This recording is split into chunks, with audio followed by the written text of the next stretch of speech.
مغربی ایشیا میں ایران کی اہم اسٹیل، بجلی اور نیوکلیائی تنصیبات پر کل رات اسرائیل نے اپنے حملے تیز کر دیے، جس کے بعد جاری جنگ میں اور شدت آ گئی ہے۔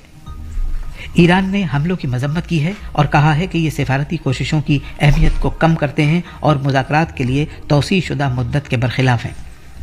ایران کے وزیر خارجہ عباس عراقچی نے سوشل میڈیا پوسٹ میں انتباہ دیا کہ ایران کے 2 اہم اسٹیل پلانٹس اور حساس نیوکلیائی مراکز سمیت کلیدی بنیادی ڈھانچے پر حملوں کی اسرائیل کو بھاری قیمت چکانا ہوگی۔ ایران نے آبنائے ہرمز کے ذریعے انسانی ہمدردی کی بنیاد پر امداد کی فراہمی میں سہولت دینے اور اسے تیز کرنے پر اتفاق کیا ہے، جو تیل کی ترسیل کے لیے دنیا کے مصروف ترین آبی راستوں میں سے ایک ہے۔ اقوام متحدہ میں ایرانی سفیر علی بحرینی نے جنیوا میں کہا کہ تہران نے اقوام متحدہ کی اس درخواست کو قبول کر لیا ہے، جس میں انسانی ہمدردی کی بنیاد پر امداد اور زرعی ترسیلات کو آبنائے ہرمز سے گزرنے دینے کے لیے کہا گیا تھا۔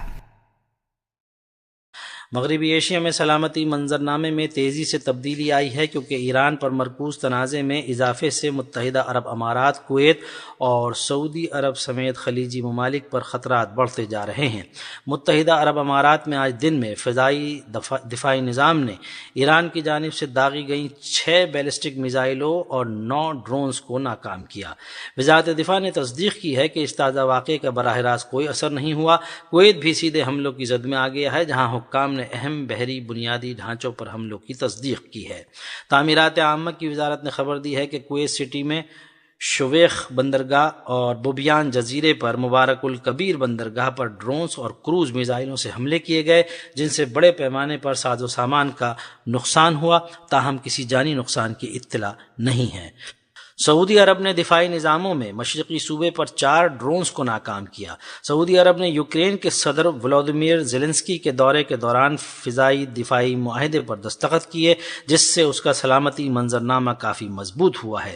کشیدگی کم کرنے کی سفارتی کوششیں جاری ہیں اور بڑھتے علاقائی تناؤ کے دوران مذاکرات کے متعدد چیلنجز پر کام کیا جا رہا ہے۔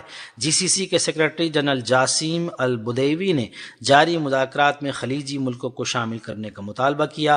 انہوں نے انتباہ دیا کہ موجودہ سفارتی کوششوں سے ایران کو آبنائے ہرمز میں اپنی پوزیشن حاصل کرنے کا موقع مل جائے گا، جہاں میزائل اور ڈرونز حملوں کا خطرہ برقرار ہے۔ وزارت دفاع نے آج طویل رینج کے بحری نگرانی طیارے P-81 کے تنگسکا فضائی دفاعی میزائل نظام اور نگرانی کی خریداری سے متعلق 858 کروڑ روپے مالیت کے معاہدوں پر دستخط کیے ہیں۔ وزارت نے بتایا کہ بھارت کی بحری فوج کے لیے 445 کروڑ روپے مالیت کے تنگسکا فضائی دفاعی میزائل نظام پر روس کے JSC روسوبورون ایکسپورٹ کے ساتھ معاہدہ کیا گیا۔ اس دوران دفاعی سیکرٹری راجیش کمار سنگھ بھی موجود تھے۔ وزارت دفاع نے کہا کہ یہ جدید ترین میزائل ڈرون طیارے اور کروز میزائل حملوں سمیت فضائی خطرات سے نمٹنے کی ملک کی کئی گھیروں والی فضائی دفاعی صلاحیتوں میں اضافہ کریں گے۔ یہ معاہدہ بھارت روس اسٹریٹجک دفاعی ساجھیداری کو مزید مستحکم کرے گا۔ امریکی صدر ڈونلڈ ٹرمپ نے سوشل میڈیا پر اعلان کیا ہے کہ وہ ایران کی توانائی تنصیبات پر امریکی حملوں کو 6 اپریل تک ملتوی کر رہے ہیں۔ ایرانی توانائی اہداف کے خلاف دھمکی آمیز حملوں میں وقفے کی یہ دوسری توسیع ہے۔ ٹرمپ نے جمعرات کے روز لکھا کہ وہ ایرانی حکومت کی درخواست پر انرجی پلانٹس کو تباہ کرنے کی دھمکی پر عمل روکنے کی مدت میں 10 دن کا اضافہ کرتے ہوئے اسے ایسٹرن ٹائم کے مطابق پیر 6 اپریل 2026 شام 8 بجے تک بڑھا رہے ہیں۔ ٹرمپ نے بعد میں فاکس نیوز کو فون پر انٹرویو دیا۔ انہوں نے کہا کہ ایران نے 7 دن کا وقفہ مانگا، لیکن انہوں نے 10 دن دیے کیونکہ انہوں نے مجھے بحری جہاز دیے ہیں۔ یہ حالیہ دنوں میں آبنائے ہرمز سے متعلق ٹینکروں کے گزرنے کا واضح حوالہ تھا۔ انہوں نے مزید کہا کہ ایران ان کے فیصلے پر انتہائی شکر گزار تھا۔ ٹرمپ نے یہ بھی کہا کہ ایران یہ کہہ سکتا ہے کہ اس نے ایسا کچھ نہیں کہا اور مجھے یہ پسند نہیں ہے۔ انہوں نے دعویٰ کیا کہ امریکہ اور ایران بات چیت کر رہے ہیں اور یہ سلسلہ کافی اچھا چل رہا ہے۔ جاپان کی وزیر اعظم تاکائچی سنائے کا کہنا ہے کہ انہوں نے آبنائے ہرمز میں جاپانی بحری جہاز بھیجنے کے قابل عمل ہونے کے بارے میں امریکی صدر ڈونلڈ ٹرمپ کا اعتماد حاصل کر لیا ہے۔ انہوں نے جمعرات کو ایوان زیری کے مکمل اجلاس میں گزشتہ ہفتے امریکی صدر کے ساتھ اپنی سربراہی ملاقات کی تفصیلات بتائی اور قانون سازوں کے سوالات کے جوابات دیے۔ آبنائے ہرمز میں بحری جہاز بھیجنے کے امریکی مطالبے کے بارے میں تاکائچی نے کہا کہ انہوں نے تفصیل سے آگاہ کیا ہے کہ جاپان ملکی قانون کے دائرے میں رہتے ہوئے کیا کر سکتا ہے اور کیا نہیں کر سکتا۔ وزیر اعظم نے کہا کہ ٹرمپ نے ان کی بات توجہ سے سنی اور انہیں ایسا محسوس ہوا کہ امریکی صدر ان کی وضاحت کو سمجھتے ہیں۔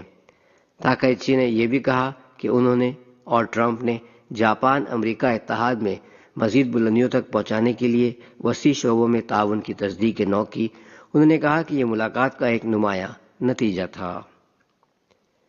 جاپان کے سابق وزیر اعظم کشیدا فومیو کا کہنا ہے کہ جاپان کو مشرق وسطی کی صورتحال سے نمٹنے کے لیے ایران کے ساتھ توازن برقرار رکھتے ہوئے جاپان امریکہ اتحاد کی بنیاد پر اپنے قومی مفادات کا تحفظ کرنے کی ضرورت ہے۔ کشیدا جمعرات کو حکمران لبرل ڈیموکریٹک پارٹی کی جاپان ایران پارلیمانی دوستی ایسوسی ایشن کے اجلاس سے خطاب کر رہے تھے۔ جاپان میں ایران کے سفیر پیمان سیادات کے ساتھ 20 سے زائد قانون سازوں نے اس اجلاس میں شرکت کی۔ کشیدا نے، جو اس ایسوسی ایشن کے چیئرمین نے، کہا کہ جاپانی پرچم والے بحری جہاز آبنائے ہرمز میں پھنسے ہوئے ہیں۔ انہوں نے مزید کہا کہ صورتحال سنگین ہے اور اس سے توانائی کا عالمی بحران پیدا ہو سکتا ہے۔ کشیدا نے کہا کہ جاپان کی سفارتکاری جاپان امریکہ اتحاد پر مبنی ہے۔ ٹوکیو کو یہ سوچنے کی ضرورت ہے کہ جاپان سے روایتی دوستانہ تعلقات رکھنے والے ملک ایران کے ساتھ توازن برقرار رکھتے ہوئے جاپان کے قومی مفادات کا تحفظ کس طرح سے کیا جائے۔ سیادات نے اجلاس کے بعد صحافیوں سے بات کرتے ہوئے کہا کہ جاپان ایران کا دوست ہے اور ان کا ملک جاپان پر اعتماد کرتا ہے۔ انہوں نے کہا کہ جارحیت کو مستقل طور پر روکنے کی ضرورت ہے اور جاپان ایک اہم کردار ادا کرنے کی صلاحیت رکھتا ہے۔ اقوام متحدہ کے سیکرٹری جنرل انتونیو گوتریس نے خطے میں امن و استحکام کے لیے پاکستان کی جاری سفارتی کوششوں کو سراہتے ہوئے اپنی مکمل حمایت کا اظہار کیا ہے۔ ان خیالات کا اظہار انہوں نے نائب وزیر اعظم اسحاق ڈار سے ٹیلی فون پر گفتگو کے دوران کیا۔ انہوں نے مغربی ایشیا کی بدلتی ہوئی صورتحال اور بین الاقوامی امن و سلامتی پر اس کے اثرات پر تبادلہ خیال کیا۔ اسحاق ڈار نے اس بات پر زور دیا کہ اقوام متحدہ تنازعات کی روک تھام اور حل کے لیے ناگزیر ہے اور پائیدار امن کے واحد قابل عمل حال کے طور پر سفارتکاری اور مذاکرات کے لیے پاکستان کے غیر متزلزل عزم کا اعادہ کیا۔ آج ارتھ آور منایا جا رہا ہے۔ اس سال دن کا موضوع ہے زمین کے لیے 1 گھنٹہ دیں۔ 2007 سے منائے جانے والے ارتھ آور کے موقع پر دنیا بھر میں لوگ کرۂ ارض کے تحفظ کے لیے علامتی حمایت کے طور پر 1 گھنٹے کے لیے تمام غیر ضروری روشنیوں کو بند رکھتے ہیں۔ اقوام متحدہ نے اعلان کیا ہے کہ اس نے ایران کی جاری جنگ کے دوران آبنائے ہرمز کے ذریعے سمندری تجارت کے لیے ایک مخصوص ٹاسک فورس قائم کی ہے۔ اقوام متحدہ کے ترجمان سٹیفن ڈوجارک نے نیو یارک میں ایک نیوز کانفرنس میں کہا کہ مشرق وسطی میں تنازع شدت اختیار کر رہا ہے اور آبنائے ہرمز کے ذریعے سمندری تجارت میں رکاوٹوں سے انسانی ضروریات متاثر ہونے کا خطرہ ہے۔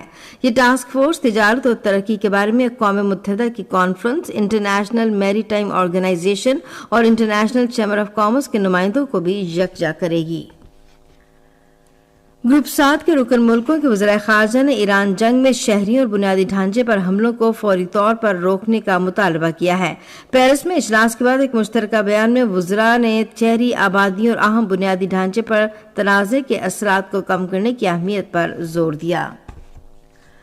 لبنان کے ضلع سدون میں متعدد اسرائیلی فضائی حملوں میں 3 بچوں سمیت 6 شہری جاں بحق اور 17 زخمی ہو گئے۔ لبنانی وزارت صحت کے مطابق 2 مارچ سے جاری اسرائیلی جارحیت میں جاں بحق ہونے والوں کی تعداد 1142 ہو چکی ہے۔ رات لاہور میں پاکستان سپر لیگ کے دوسرے میچ میں کراچی کنگز نے کوئٹہ گلیڈیٹرز کو 14 رن سے ہرا دیا۔ کراچی کنگز نے پہلے بیٹنگ کرتے ہوئے مقررہ 20 اوورز میں 7 وکٹوں کے نقصان پر 181 رنز بنائے۔ اس کے جواب میں کوئٹہ گلیڈیٹرز مقررہ 20 اوورز میں 7 وکٹوں کے نقصان پر صرف 167 رنز بنا سکی۔ آج لاہور میں سپر لیگ کے 2 میچ کھیلے جائیں گے۔ پہلے میچ میں پشاور زلمی کا مقابلہ راولپنڈی سے ہوگا۔ میچ سے پہر 2:30 بجے شروع ہوگا۔ دوسرا میچ ملتان سلطانز اور اسلام آباد یونائیٹڈ کے درمیان کھیلا جائے گا۔ میچ شام 7 بجے شروع ہوگا۔ اور اب موسم۔